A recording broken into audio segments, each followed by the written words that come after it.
Bonjour et bienvenue dans Face à vous et face à moi, Martine Meldem, bonjour. Bonjour. Quels sont les intérêts des paysans? On va le développer évidemment aujourd'hui et puis surtout on parlera d'agriculture et d'alimentation puisque c'est quand même l'un des grands sujets qui nous préoccupe et qui préoccupe la jeune génération aujourd'hui. Comment est-ce qu'ils vont se nourrir dans 20, 30 ans?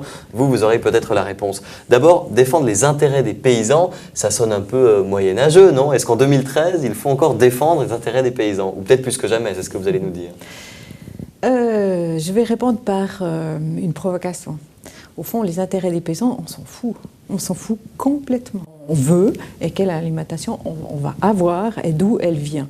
Et ça, l'avantage d'avoir une alimentation de proximité avec des familles paysannes qui produisent de la biodiversité, dans le système suisse qui est un système extrêmement tourné vers la qualité de l'alimentation, de la matière première, c'est le rêve parce que comme consommateur, on peut aller vérifier, on peut savoir ce qui se fait, on peut contrôler, puis on peut décider. Donc en fait, quand on voit au 1930 un paysan qui se plaint, il faudrait voir un paysan qui essaye de défendre la nourriture qu'on est en train de manger dans notre assiette, en fait, c'est ça. Mais le paysan, de toute façon, il est mal barré. On n'est plus que 2%, puis on veut encore nous réduire à un pourcentage ridicule. Donc, comment faire entendre vraiment la voix des paysans, des agriculteurs? Pourtant, ils se sentent vraiment responsables de l'alimentation, mais comment pouvoir faire connaître notre voix? Et puis, ce qui est super, c'est qu'aujourd'hui, les jeunes, ils ont pris conscience et ils veulent une alimentation de proximité. Racontez-nous ce que vous avez fait, vous, à Apple. Vous avez une ferme familiale et vous avez justement décidé de proposer une alternative à la grande distribution.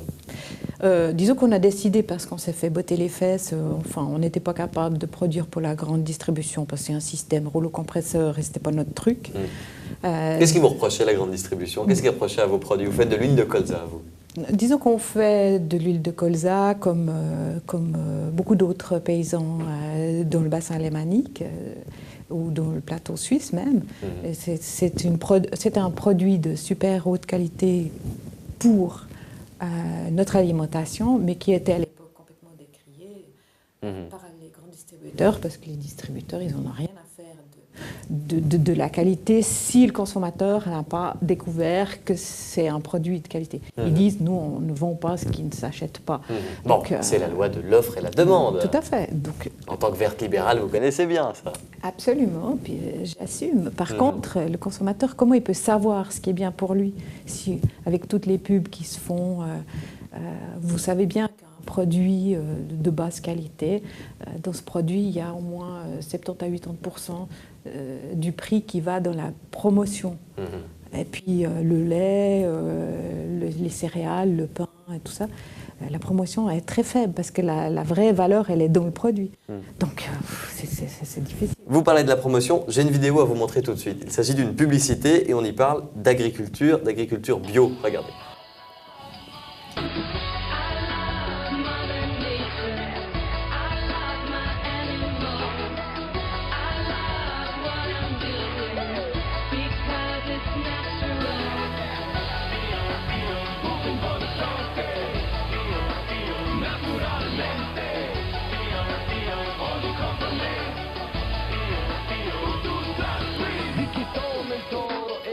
Il s'agit d'une pub d'un grand distributeur, Coop, on peut le citer, pour sa gamme bio. On y voit des agriculteurs jeunes, bien habillés, qui font du rap et qui disent « j'aime mes animaux ». Est-ce que vous vous reconnaissez là-dedans? C'était une pub en haut de la montagne, il y avait un vieux chalet magnifique et on voyait un vieux qui sortait un vieux dans le sens noble du terme, mais quand même un vieux paysan qui sortait de son chalet. Ouais. Et puis qui s'asseyait sur le banc à côté de la porte d'entrée, qui fumait sa pipe et puis qui regardait le paysage. Et à l'époque, mes copains de l'époque, ils n'arrêtaient pas de nous dire « oui, mais évidemment, regarde le paysan, il n'en a rien à foutre. Et la seule chose qu'il peut faire, c'est qu'il s'asseye sur son banc puis il attend que les paiements directs tombent. » Je trouve que c'est magnifique parce que il y a eu un beau chemin et moi j'adore la pub de Coop parce que là il y a de l'énergie. Vous savez ce que ça veut dire de faire un produit bio, vous savez ce que ça veut dire de faire un produit de qualité. C'est la grande communication des grands distributeurs, Migros, Coop, on pourrait même citer Denner, voire même les discounters qui aiment mettre en avant la qualité, le bio, la nature, etc. Est-ce que là, il n'y a pas justement le fameux double discours dont vous nous parliez, beaucoup d'argent dans la promotion, et puis peut-être un petit peu moins quand il s'agit justement de vraiment promouvoir des produits de la région bio? Là, je serais un petit peu, je dirais un petit peu différemment. Vous avez le droit de défendre les grands distributeurs. Hein. Non, je ne défends pas les grands distributeurs. Au niveau de la promotion, je pense que même si je ne suis pas tout à fait d'accord avec la politique agricole, je pense que depuis que il y a un budget pour la promotion des produits agricoles qui vient de la Confédération. Bon, les deux sont vrais. On achète suisse parce que ça fait du bien à notre région, à notre agriculture, et puis, ou alors peut-être d'abord, parce que ça nous fait du bien à nous. Mais parce que ça nous fait du bien à nous. Et qu'on sait ce qu'on mange. Voilà, on sait ce qu'on mange, on sait comment. Ça vient directement, il n'y a pas de... non, mais c'est de qualité, on l'a voulu, on a payé, et puis on paye pour ça. On paye à travers nos impôts, les paiements directs que reçoivent les paysans. Il y a un cahier des charges qui est extrêmement précis et extrêmement contraignant. Et puis que les paysans, ils s'y sont retrouvés là. Disons que je fais partie de cette génération qui était avant les pollueurs, les profiteurs, etc. C'était juste insupportable. Et on a retrouvé notre fierté de produire une alimentation de qualité dans le respect de l'environnement. C'est pas parfait, mais le chemin de base, il est juste magnifique. Il y a un parti qui drague et qui draguait surtout énormément les paysans, le parti qu'on a dit agrarien, l'UDC. Qu'est-ce qui différencie un paysan qui va voter à droite UDC d'un paysan qui va voter vert libéral? Quelle est la différence de mentalité dans la pratique de son métier? Évidemment, les opinions politiques sont différentes, mais est-ce qu'il y a une manière de travailler différemment? Non, je ne pense pas. Honnêtement, non. Parce que chacun est quand même au niveau de la qualité. Et toute la génération des jeunes paysans aujourd'hui, après, c'est les outils qui mettent à disposition. Bon, peut-être qu'un vert libéral sera plus prêt à... Mais même pas, parce que c'est tout à fait contracteur, j'allais dire, à prendre le risque de l'ouverture complète des marchés. Mais je ne suis pas sûre, parce qu'à long terme, ça n'a pas de sens. La proximité, c'est quand même aussi l'avenir de nos enfants. C'est pas seulement par rapport à l'alimentation, mais par rapport à l'énergie, par rapport au développement. Est-ce qu'on veut toute une Suisse comme à Monaco, ou est-ce qu'on veut quand même avoir... Alors ça pourrait être une question avec cette fameuse latte dont on parle beaucoup, y compris dans le canton de Vaud. On va en parler d'ici quelques instants. Encore une question sur les paysans, puisque vous en êtes. On a l'habitude d'entendre chez les libéraux des chefs d'entreprise. Est-ce qu'aujourd'hui, un paysan, il est comme un chef d'entreprise? Je dirais que les paysans sont des indépendants, comme à la tête d'une certaine industrie quand même, non? Industrie ou artisanat, comme un boulanger, comme un boucher, enfin, tous ces artisans, un menuisier, ce sont des... Vous le voyez vraiment plus artisan que chef d'industrie, chef de PME, le paysan aujourd'hui. Mais aujourd'hui, une boulangerie, il ne travaille pas tout seul dans sa boulangerie, c'est pas possible, je ne s'en sortirai pas. C'est aussi un chef d'entreprise, c'est un indépendant. Ça devient des dinosaures, des animaux rares d'ailleurs, parce que qui comprend encore cette espèce de philosophie qui doit assumer tout de A jusqu'à Z. Et ça, le paysan, il est complètement. Mais c'est un chef d'entreprise, il a investi beaucoup, je dirais... Il faut les terres, il faut les bâtiments, il faut le matériel. Après, aujourd'hui, beaucoup de jeunes travaillent tout seuls. D'ailleurs, c'est terrible. Ils sont obligés d'avoir des grosses machines. C'est des investissements fous. Imaginez simplement une moissonneuse-batteuse pour récolter la matière première de nos tartines. Évidemment. Les tartines du matin, c'est fait avec du blé. Oui. Ces machines, aujourd'hui, c'est presque une petite maison. Enfin, ça coûte plus cher qu'un grand appartement. Mais c'est pour ça que je le voyais plus en chef d'entreprise, avec des investissements importants, de la haute technologie, qu'en petit artisan qui travaille son bois dans son arrière-magasin. Non, mais vous voyez le petit artisan avec la petite lorgnette. Oui. Moi, je le vois dans le sens noble. L'artisan 2.0. Je ne vois pas ce qu'on veut dire avec ça, mais dans le sens entrepreneur, oui, mais pas quand vous parlez du chef d'entreprise, moi je vois les grands machins avec des gentlemen farmers qui regardent sur leur ordinateur tous les matins. Combien ils ont récolté pour savoir quand il faut vendre les produits. D'accord. Non, ça, et ça, c'est pas intéressant parce que eux, ils n'ont qu'une idée, c'est l'argent.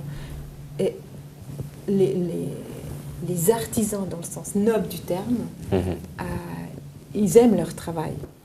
Abordons un sujet qui fâche et qui fait des dégâts pour terminer. La LAT, la loi sur l'aménagement du territoire, avec là effectivement aussi un rôle de l'agriculture à la campagne. Hein. Surtout pas là où on pourrait construire de beaux immeubles et de belles villas pour loger des gens fortunés ou non, c'est pas la question. Est-ce que là, vous avez quelque chose à nous dire sur par exemple l'utilité d'avoir une agriculture proche de locatifs, proche de lieux d'habitation? Est-ce que là, il y aura une pendularité des aliments qui poserait problème? Le problème de la LAT, enfin le problème, le propre de la LAT, c'est qu'elle doit prévoir dans les 15 à 20 ans. Hein, en tout cas, parce qu'il faut le temps aussi pour la mettre en place, 15, 20, 25 ans.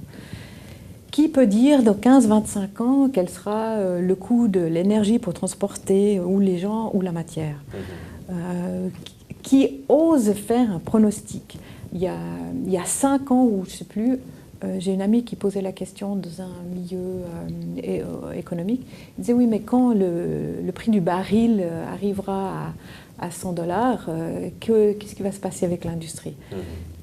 Ils n'osaient même pas l'imaginer, ils ne pouvaient pas l'imaginer. Aujourd'hui, on a passé de 100 à 120, maintenant on est à 80, hein, plus ou moins. Donc c'est 2 fois, en tout cas, voire plus qu'il y a 5-10 ans. Bon, en même temps, heureusement, enfin, les techniques ont évolué, les voitures roulent avec la moitié d'énergie, on fabrique de la valeur ajoutée. Mais ce que vous avec êtes la en train de moitié nous d'énergie. dire, c'est que le transport est peut-être ce qui va coûter le plus cher dans notre alimentation dans le futur, et que donc plus on la met proche des lieux d'habitation, moins il y aura de problèmes, c'est ça? Exactement. Et pas seulement la question du transport. Alors, il y a la question du transport. La deuxième question, c'est les plus belles terres sont dans l'arc lémanique pour le canton de Vaud. Si on parle du canton de Vaud, et puis après il y a le Gros de Vaud. Mais dans l'arc... Oui, mais la tomate n'a pas besoin d'autant de paysages que l'expatrié, vous comprenez? Ben, peut-être bien, mais l'expatrié, il voudra quand même avoir des tomates, et puis c'est quand même dans l'arc lémanique qu'il faudra les faire. Ouais. Si vous regardez la région vers Saint-Sulpice, c'était une région où il y avait beaucoup de cultures maraîchères, et autour de Lausanne, il y avait beaucoup de cultures maraîchères et de vergers. Aujourd'hui, il n'y a plus que des bâtiments, c'est bétonné, et j'avais un ami paysan qui me disait, mais il y a quelque chose qui va à l'envers dans ce monde et dans cette latte.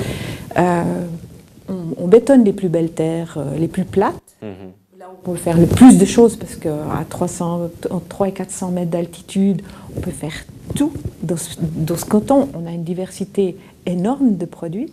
Et puis, on me pousse dans les collines, plus haut, dans des climats plus difficiles. Mais comment je vais pouvoir faire? Et puis en plus, on me demande d'avoir des prix européens compatibles. C'est impossible. Mais vous avez l'impression que Impossible. votre ami, que vous, quand vous nous dites ça, vous êtes entendu, vous avez encore une chance de faire entendre votre voix, parce que vous êtes quand même face à des lobbies hyper puissants. Mais Ceux de l'immobilier. Mais l'immobilier, c'est une chose. Ce que je ne comprends pas, c'est le monde de l'écologie. Ils croient sauver les grenouilles en disant il faut mettre les habitations sur l'arc lémanique et puis geler l'arrière-pays et puis que les villages ne se développent plus comme si de toute façon les habitants de Lausanne travailler à Lausanne et rester sur Lausanne alors que c'est juste fou, hein, tout le monde circule dans tous les sens pour aller chercher son travail. Et d'ailleurs, c'est complètement bouché partout, que ce soit sur l'autoroute ou sur le train. Oui, mais ça, c'est pas à cause des verts si c'est bouché sur les zones périurbaines. Je crois qu'il faut avoir une vision plus globale. Dans chaque village, il y a des endroits où on peut en douceur densifier. Il y a des familles qui font le choix, bon, on m'a traité d'utopiste, mais ça fait rien. Il y a des familles qui font le choix de vivre dans un village par goût, pas seulement pour faire des économies, parce que c'est là que c'est le meilleur marché, l'appartement, etc. Pour la qualité de la vie de leur famille et par rapport au job qu'ils ont dans leur région. Ils n'ont pas tous envie d'aller à Genève pour gagner 2000 francs de plus. Ça, c'est une caricature. Et là, j'ai l'impression qu'on est terriblement loin du terrain, de la réalité du terrain. Et on pourrait faire beaucoup mieux, et pour sauver les grenouilles, et pour préserver la qualité de la vie des gens. On vous a entendu, Martine Meldem, députée verte libérale au Grand Conseil vaudois. Merci d'être venue dans Face à Face. Merci.